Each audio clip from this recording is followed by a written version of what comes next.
자, 오늘 우리 함께 은혜 받을 말씀은 데살로니가 전서 5장 18절의 말씀입니다. 우리가 잘 알고 있는 말씀인데요. 우리 화면 함께 나오면 같이 읽어보도록 하겠습니다. 다 같이 읽겠습니다. 시작. 범사에 감사하라. 이것이 그리스도 예수 안에서 너희를 향하신 하나님의 뜻이니라. 아멘. 우리 옆에 분과 인사하겠습니다. 우리 감사하며 삽시다. 감사하며 삽시다. 감사하며 삽시다. 예, 감사합니다. 다음 주일이 맥주 감사 주일입니다. 하나님께서는 구약에 구원받은 하나님의 백성들에게 1년에 최소 3번 감사절기를 지키게 하십니다. 이렇게 감사절기를 지키게 하는 것은 하나님께서 베푸신 은혜를 기억하고 또 그 은혜 안에서 복된 삶을 누리게 하기 위함인 것이죠. 우리도 지난 반년 동안 우리에게 베푸신 하나님의 은혜를 기억하며 다음 주일에 우리 감사절기 예배를 드리려고 합니다. 그래서 오늘은 이 감사에 대한 주제로 말씀을 잠시 묵상해 보기를 원합니다. 여러분, 감사하는 삶은요, 믿음을 가진 성도나 믿음이 없는 불신자나 모든 자에게 삶을 풍요롭게 하는 비결입니다. 감사는 감사하는 자의 마음을 윤택하게 하죠. 그래서 감사하며 살아가는 것은 인생에서 참 중요한 줄 믿습니다. 그러나 구원받은 성도라면 감사의 대상에 대한 분명한 우선순위를 가지라고 성경은 말하고 있습니다. 그래서 성경은 반복적으로 주 안에서 감사하라. 이것은 알 수 없는 누군가에게 막연한 감사라는 것이 아니라 분명한 대상인 하나님께 감사하라고 명하고 있는 것입니다. 이처럼 성경은 우리가 감사할 우선 대상이 하나님이어야 함을 가르쳐주고 있죠. 이것을 주 안에서 감사라고 말하고 있는 것입니다. 저는 성도분들이 주 안에서 감사하려면 2가지가 필요하지 않을까 생각이 됐습니다. 첫 번째는 주의 은혜를 기억하는 일이 필요하고, 두 번째는 주님의 주권을 인정하는 것이 필요하다라는 것이죠. 먼저 우리는 주님의 은혜를 기억할 때 감사할 수 있죠. 이 주님의 은혜라는 것은 이것도 2가지로 생각되어져요. 하나는 주님이 나를 위해 행하신 일로 인한 감사와 주님이 내 삶에, 일상적인 삶에 베푸신 은혜에 대한 감사라는 것이죠. 그래서 이 전자, 주님이 나를 위해 행하신 일로 인한 감사는 구원에 대한 감사라는 것이죠. 하나님께서 예수님을 통해서 우리에게 놀라운 일들을 행하셨습니다. 그 중에 대표적인 것이 뭐냐면 우리를 구원하신 일인 줄 믿습니다.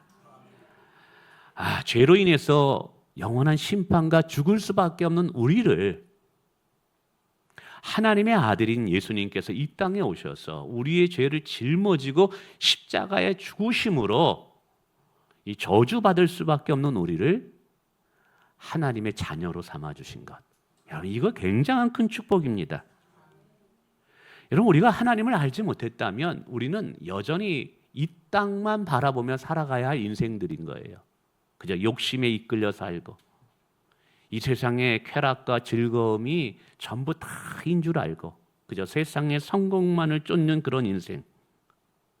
그런데 우리 안에 성령을 부어주셔서 하나님이 예비해 놓으신 영원한 기업이 있다라는 것, 영원한 나라가 있다라는 것이 우리에게 얼마나 큰 축복인 줄 모릅니다. 저는 목회하면서 지금도 제 마음에 스스로 매주마다 이렇게 결단하는 것이 있는데, 그것은 좀 더 절제하는 이 목회를 했으면 좋겠다. 무슨 말이냐면 내가 누리고 싶은 거를 내가 누리지 않고, 내가 가지고 싶은 것을 내가 갖지 않고, 하고 싶은 것을 하지 않으면서 좀 더 그래도 검소하면서 이렇게 목회 활동을 하면 좋겠다. 근데 이것이 교회에 덕을 끼치기 위함도 있지만 제 개인적으로는 하나님께서 주실 영원한 기업을 소망하기 때문에 그래요. 만약에 이 땅의 삶이 전부라면 어떻게든지 저는 많은 것을 얻고 누리려고 했을 거예요. 그러나 이 땅에서 주를 위해서 내 것을 포기하고 나를 부인할 때 천국에서는 이 땅에서 내가 얻고 누릴 수 있는 것보다 더 큰 영광의 축복이 내게 예비되어 있다라는 거예요. 그래서 저는 그 천국에서 하나님께 주실 더 큰 놀라운 상급을 얻기 위해서 이 땅의 것을 좀 더 포기하자, 내려놓자. 근데 어떻게 보면 이게 바보 같은 것 같다 할지라도 아니에요. 구원을 얻고 성령께서 내게 영의 눈을 열어주니 천국이 있음을 분명히 보게 되기 때문에 그렇습니다. 그렇습니다. 우리는 하나님께서 예수님을 통해서 행하신 일 때문에 고아와 같이 버림받을 자들이 하나님의 자녀가 되는, 그리고 하나님의 축복을 얻게 되는 자들로 바뀌게 되었음을 믿으시길 바라겠습니다. 우리가 이것을 아는데 어찌 감사하지 않을 수 있겠어요? 뿐만 아니라 하나님의 도우심으로 인한 감사죠. 여러분, 지난 2025년, 아니 내 인생을 가만히 되돌아보세요. 하나님께서 도와주시지 않은 적이 없어요. 하나님은 우리의 피난처가 되어주시고, 때로는 힘들고 어려울 때 우리의 위로자가 되어주시오, 또 기도할 때 우리에게 기도 응답함으로 우리의 공급자가 되어주셨습니다. 그래서 지난 세월을 가만히 돌아보면 모두가 하나님의 은혜였습니다. 저는 생각하길 하나님께서 내가 과분할 정도로 많은 것을 주셨구나 라고 고백할 수밖에 없어요. 사실 우리가 하나님 앞에 드리는 것은 그렇게 많지 않아요. 사실 하나님 앞에 솔직히 이야기하면 죄가 더 많아요.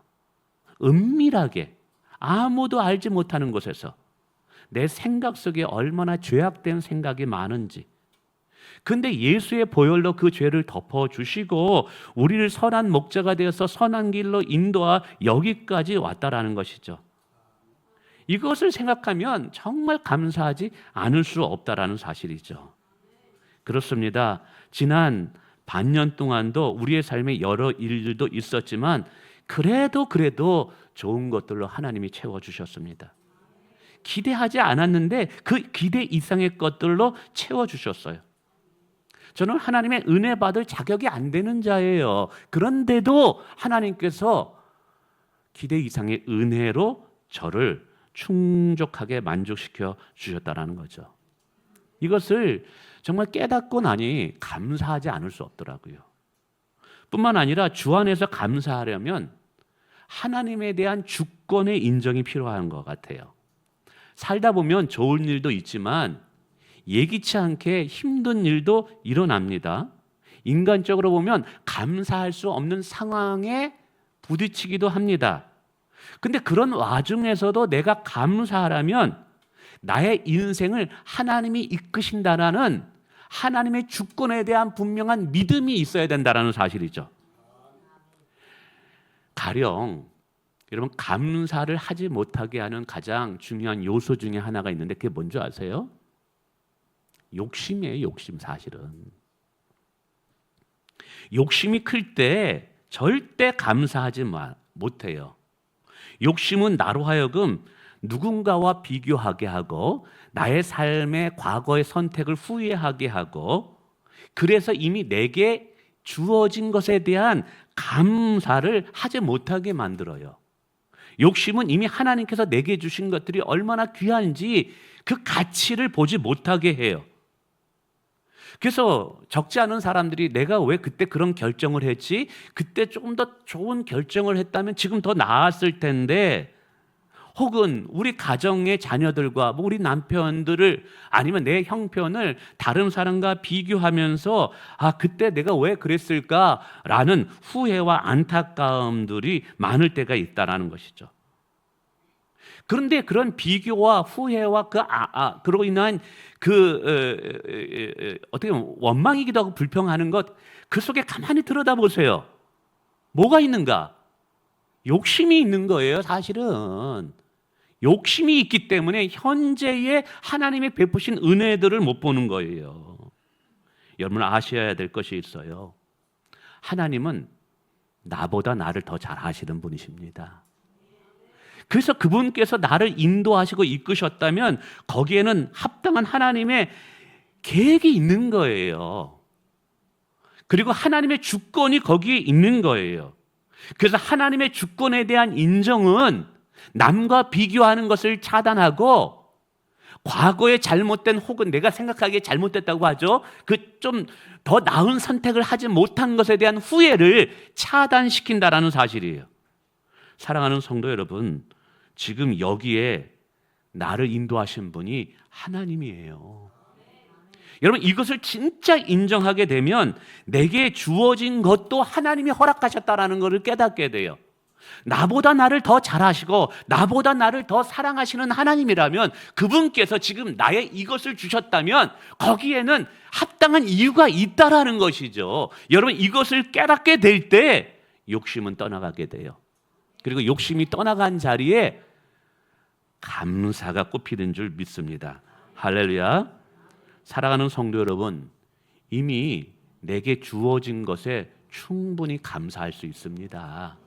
지금의 자리, 지금의 위치, 여러분 하나님께서 그 자리에 세워주신 것입니다. 하나님의 주권이 우리를 여기까지 인도하신 것입니다. 그분은 선하신 분이기 때문에 여러분 실수하지 않으셔요. 여러분 이것을 정말 믿어야만 될 줄 믿습니다. 여러분 살다 보면 정말 우리가 이해할 수 없는 상황 만난다니까요. 그때 당황스럽죠.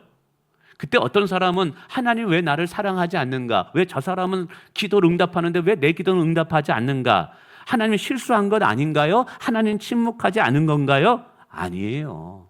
다 하나님이 이렇게 이끄는 데는 이유가 있어요. 그 어려운 시기와 그 어려운 환경을 통해서 나를 단련시키어 내 안에 믿음을 정금보다 귀한 믿음으로 만들기 위함인 거예요. 할렐루야.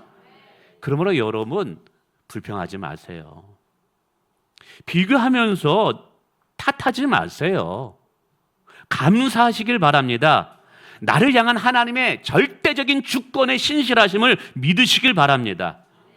만약에 감사할 수 없는 상황이라면 그 속에 믿음으로 감사하시길 바랍니다. 이렇게 믿음으로 감사하는 자 하나님이 반드시 도우시는 줄 믿습니다.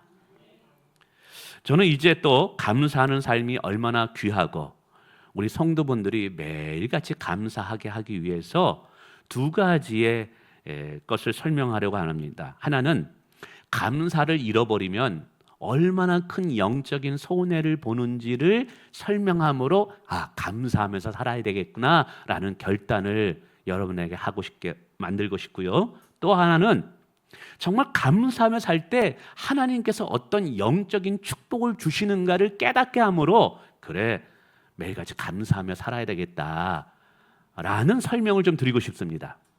첫 번째, 여러분 하나님께 감사를 잊어버리고 살면 내게 어떤 영적 손해가 오는지 아십니까? 간단히 세 가지로 먼저 말씀드리면 첫 번째, 하나님께로부터 멀어지면서 영적 침체에 빠지게 됩니다. 다시요. 하나님께 감사를 잃어버리고 살잖아요. 하나님으로부터 멀어집니다. 그리고 영적 침체에 빠지게 됩니다. 감사를 잃어버림의 시작은 하나님이 베푸신 은혜를 기억하지 못하기 때문에 그래요. 하나님이 베푸신 은혜를 보지 못하기 때문에 그래요. 근데 이 하나님의 은혜를 잊어버리면 감사도 잊어버리지만 뭐 또한 잃어버리게 되냐면 하나님 또한 잃어버리게 됩니다. 다시요. 하나님의 은혜를 잊어버리면 하나님도 잃어버리게 됩니다. 인간이 은혜를 잊고 감사를 잃으면 나도 모르는 사이에 영적 침체에 빠지기 시작하게 된다는 것이죠. 영적 침체는 마치 깊은 수렁에 빠지는 것 같습니다. 여러분, 하나님은 생명이에요. 그래서 하나님을 떠나게 되면 영적 생명을 잃어버리는 거예요. 그래서 감사를 잃어버리게 되면 하나님을 떠나기 때문에 그 영혼이 생명력을 잃어버리게 되는 거예요. 그것이 영적 침체인 거예요. 제가 한강을 천호동에 살기 때문에 자주 나가서 걷습니다. 5월 달에는 그 한강 길가에 장미꽃이 얼마나 아름답게 폈는지 그 모습에 사람들은 사진을 찍고 그 장미께서 코를 대면서 향기를 맡으려고 합니다. 이제 시간이 지나면서 다 시들해졌어요. 비가 오면서 꽃이 다 떨어졌어요. 그러면서 점점 초라해지고 사람들은 보지도 않고 짓밟고 가는 쓰레기처럼 꽃이 되어버렸습니다. 여러분, 생기가 넘치는 꽃이 아름다워 보이죠? 그러나 생기가 떠나 시들어지는 꽃은 이게 머지않아 쓰레기통에 버려지게 됩니다. 무슨 말이냐 하면 감사를 잃어버리면 하나님을 떠나기 때문에 내 영혼이 시들어버리는 꽃과 같이 되게 돼요. 생명력이 없는 영혼이 되는 거예요. 그러니까 교회 와서도 죽어 있는 것처럼 보이는 거예요, 사람이. 세상과 친구들과 만나고 세상과 사람들과 수다 떨고 그리고 연예인들 얘기할 때는 막 생명력이 오는데 영적인 이야기를 하면 죽어 있는 것 같아요, 사람이. 예배를 드리는데 죽어 있어요. 찬양하는데 죽어 있어요. 기도하는데 입을 벌리지 못하고 있는 거예요. 한 번도 예배를 드리는데 아멘이라고 마음속에 외치질 못하는 거예요. 목사님 보기에도 이런데 하나님 보시기에 너무 안타까운 거죠. 왜 그럴까요? 감사를 잊어버림으로 하나님을 떠나고 있기 때문에 그런 거예요. 이런 사람들은 모든 신앙생활이 거의 형식적이게 됩니다. 봉사는 억지로 짐이 됩니다. 그분을 그 일을 안 시키면 교회를 떠날 것 같으니까 어쩔 수 없이 그 일을 시킬 수밖에 없는 목회자의 힘듦도 여러분 생각 좀 해주세요. 이게 예배는 그저 종교 활동에 참여하는 것입니다. 왜 그럴까요? 원인이 무엇일까요? 감사를 잊어버리면 하나님으로부터 멀어지기 때문에 그래요. 뿐만 아니라 두 번째, 감사하지 않으면 반드시 영적 교만해집니다. 그리고 하나님이 주신 축복을 다 빼앗기게 된답니다. 감사는요, 하나님이 베푸신 은혜에 대한 인정으로 시작되는 거예요. 이게 주 안에서 감사예요. 근데 감사를 잃어버리면 다 내가 잘나서, 내가 똑똑해서 이렇게 내가 잘 사는 것이라고 착각을 해요. 내가 능력이 있으니까 야, 목사님이 나를 쓰는구나. 내가 그래도 실력이 있으니까 내가 이 정도 살아가는 거야. 하나님이 베푸신 은혜를 잊어버리니까 그런 사람들은 반드시 다음 단계 하나님이 차지할 영광에 내 자신을 세우면서 교만해집니다. 그래서 교만한 자는요, 절대적으로 하나님이 베푸신 은혜를 보지 못합니다. 교만한 자는 영적인 장님이 되는 거예요. 그러면 반드시 하나님이 있어야 할 자리에 나를 세우게 됩니다. 그 결과 어떻게 될까요? 하나님이 지금까지 주신 모든 축복을 빼앗기게 된다는 사실이에요. 사랑하는 성도 여러분, 우리는 축복을 빼앗기는 자가 아니라 계속 받아 누리는 자가 돼야 될 줄 믿습니다. 그러기 위해서는 여러분 감사하시길 바랍니다.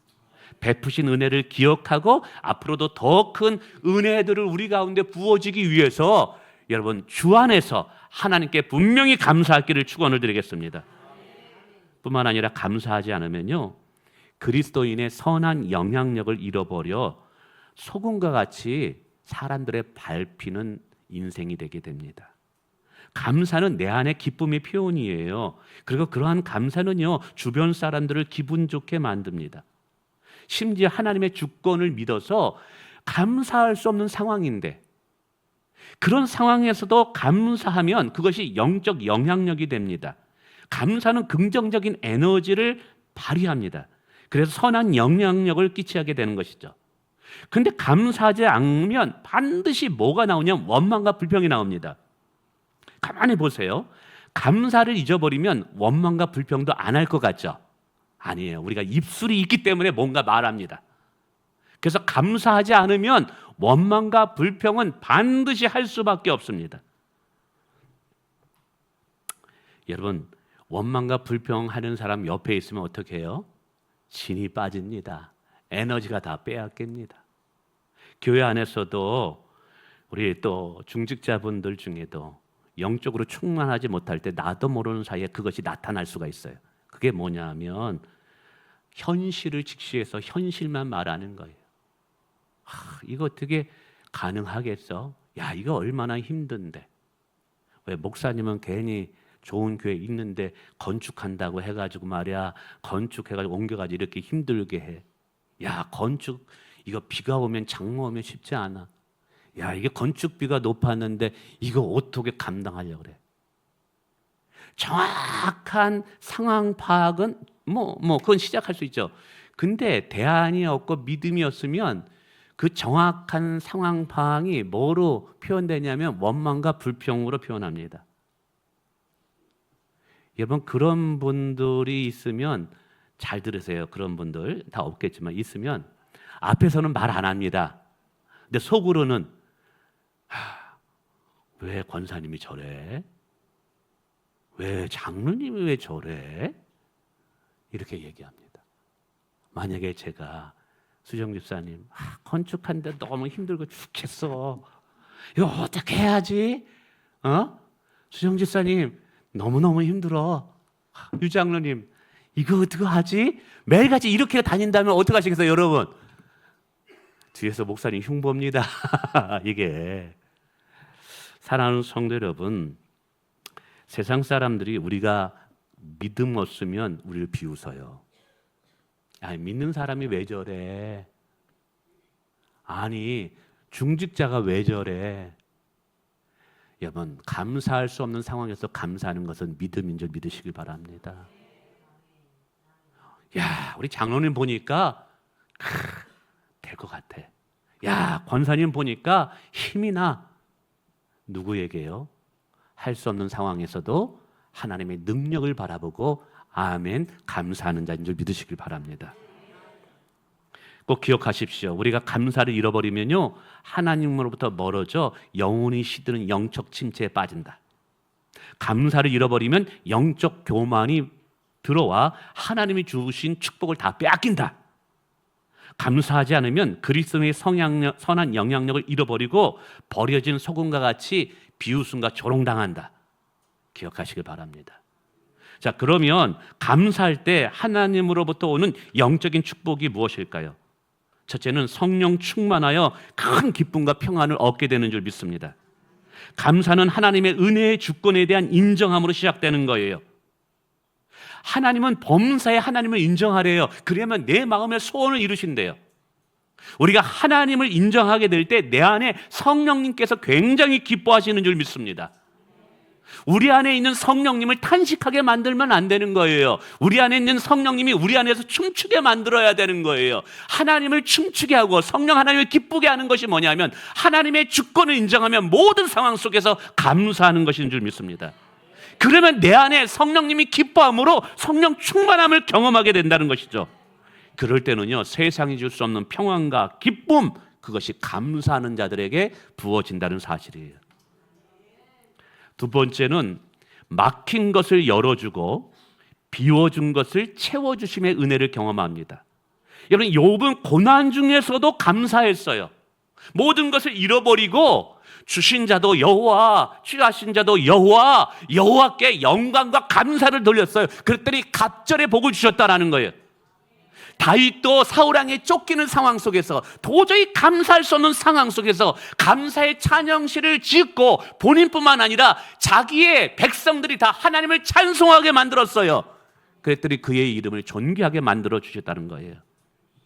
여러분, 하나님은요, 인격을 가지고 계시는 분임을 기억하셔야 돼요. 인격을 가지고 계시다는 것은 우리와 같이 감정을 느낀다라는 거예요. 우리가 하나님이 주신 은혜를 잊지 않고 매번 감사하게 될 때 그분은 우리를 기뻐하지 않겠습니까?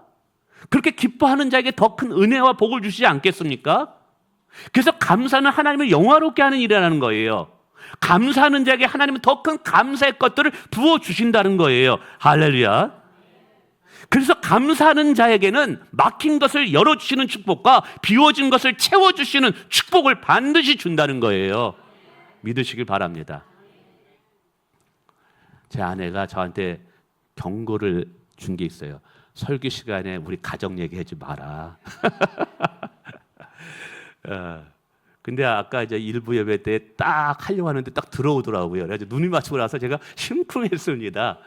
근데 좀 이해해 주세요. 왜냐하면 저희 가정의 문제를 가지고 기도했더니 하나님께 이렇게 채워주신 간증을 함께 나누고 싶어서 그래요. 얼마 전에 저희 가정에 좀 긴급한 아주 좀 걱정되는 일이 하나 생겼어요. 제 아들이 알다시피 이제 미국에 유학을 갈 때 저희가 돈이 없으니까 장학생으로 뽑히지 않으면 안 되는 거예요. 근데 놀랍게도 하나님께서 참 가난하고 비천한 자에게 은혜를 주셔서 장학생으로 뽑혀서 또 생활비까지 지원해주고 의료비까지 지원해줘서 그 학교로 갔어요. 근데 입학할 때 그 학교에 일단 1년만 장학금과 생활비가 지원된다. 의료비가 지원된다. 의료보험 미국 비싸거든요. 그럼 그 다음은 어떻게 되냐? 아마 특별한 일 없으면 그대로 가지 않을까? 그래서 그래도 그 학교를 지원해 갔어요.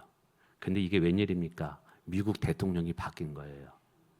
그랬더니 트럼프 대통령이 딱 등장하면서 미국에 온 유학생들에 대한 모든 장학금과 지원금을 차단시켜 버린 거예요. 그래서 참 미국 대통령이 누가 되는가가 우리 가정에도 이렇게 영향력을 끼칠 생각도 못한 거죠. 학교에서 연락이 왔어요. 두 번째 2년 차에는 학비가 지원되지 못할 수도 있습니다. 그러니까 변화가 확 걱정이 들어오더라고요. 여러분 1년 학비가 1억이 돼요. 그러면 다시 돌아와야 돼요. 그러면 결혼까지 하는데 부인은 거기서 살고 여기서 살 수 없는 거고, 여러 가지가 되더라고요. 어떻게 해요? 방법은 기도밖에 없는 거죠. 하나님을 찾는 거 외에는 방법이 없더라고요. 그래가지고 집에서 40일 가정재단을 쌓으면서 가정 예배를 하면서 부르짖으면서 온 가정이 기도를 했어요. 40일 기도가 다 끝나고 연락이 없어요. 계속해서 어떠냐 메일을 보내는데, 그래서 다시 저희가 작정 기도하면서 계속 저녁마다 하나님 앞에 도와달라고, 하나님 우리는 하나님밖에 없어요. 우리를 불쌍히 여겨 주셔야 돼요. 누구한테 도움을 청할 수도 없어요. 하나님 도와주세요. 하나님밖에 없어요. 그래서 저녁마다 가족이 찬송을 틀어놓고 예배를 드리고 작정하면서 가정 예배를 계속 하면서 기도했습니다. 근데 속으로는 좀 걱정이 굉장히 많이 되더라고요. 근데 애들 앞에 말은 못하고 목사니까. 그런 중에 엊그제 전화가 왔어요. 메일이 왔어요. 조교로 쓰면서 생활비도 지원해 준다. 다시 의료보험도 준다. 장학금이 그건 아니더라도 새로운 장학금을 새롭게 만들어서라도 너를 후원하겠다. 그래가지고 얼마나 감사한지. 이게 자랑하려는 게 아니라 진짜 사실은 고기 듣기 전까지는 솔직히 똥줄이 탔습니다. 근데 하나님밖에 없으니까. 근데 우리 감사하며 기도하자. 받은 줄 알고 믿음으로 기도하자. 그랬더니 하나님께서 그런 은혜를 주셨다는 거예요. 그래서 제가 깨달았어요. 감사할 수 없는 상황에서도 감사하면 막힌 것을 열어주신다. 감사할 수 없는 상황에서 감사하면 비워진 것을 채워주신다. 할렐루야. 셋째는 죽은 자가 아닌 살리는 자로 살아가게 됩니다. 감사하는 자는 죽이는 자가 아니라 살리는 자로 살아가요. 우리는 죽이는 자로 살아가면 안 돼요. 살리는 자로 살아가야 돼요. 감사한다는 것은 주변에 빛을 비춰주는 것 같습니다. 여러분, 가정에 감사하는 부모가 있다면 자녀가 살고 가정이 살아납니다. 직장 가운데 감사하는 분이 있다면 그분은 직장의 윤활유와 같아서 직장을 잘 돌아가게 합니다. 교회에서도 감사하는 분이 있다면 그분 때문에 목장이 은혜롭고 주변 분들이 살아나는 일들이 일어났습니다. 감사는 전염성이 있어요. 물론 불평과 원망도 전염성이 있어요. 근데 제가 목장 모임하는 우리 목자들을 통해서 가만히 들여다보면 어떤 목장에 한 분 집사님이 매번 감사하고 감사하면 그것이 전염되어서 다른 분까지 감사가 넘친다라는 거예요. 그래서 이 감사는 사람을 살리는 삶으로 살아간다는 거예요. 혹시 자녀들 때문에 힘든 분들 있나요? 여러분, 자녀 때문에 감사할 것을 찾아 자녀에게 감사를 표현해 주시기 바랍니다. 얘야, 아빠는 그래도 너 때문에 너무너무 감사해. 네가 내 아들이라서 너무 감사해. 오늘 씩씩하고, 오늘 네가 맛있게 밥을 먹으니까 감사해. 응?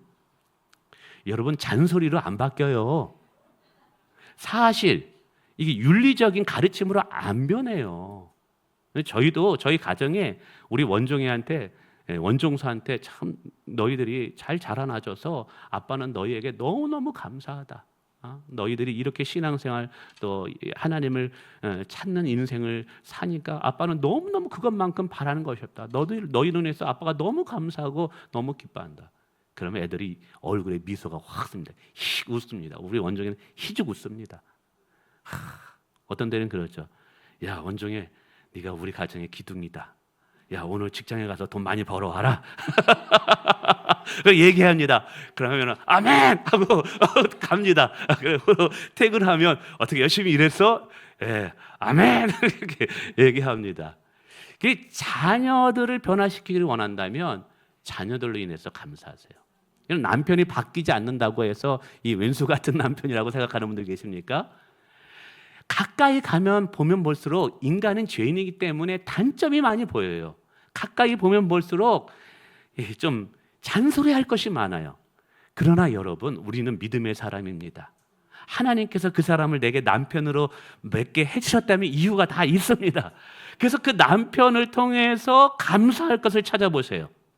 그러면 그 남편을 향한 감사의 고백이 남편을 변화시키는 힘이 되는 줄 믿습니다. 여러분, 남편 잔소리로 바뀌지 않아요. 제가 처음에 이제 결혼해서 전도사 할 때는 굉장히 위축됐어요.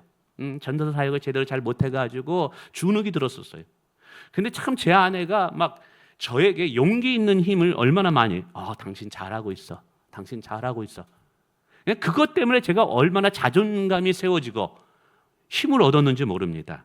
사랑하는 성도 여러분, 누군가에게도 그 사람으로 해서 감사를 표현하십시오. 그 사람을 변화시키는 힘이 되는 줄 믿습니다.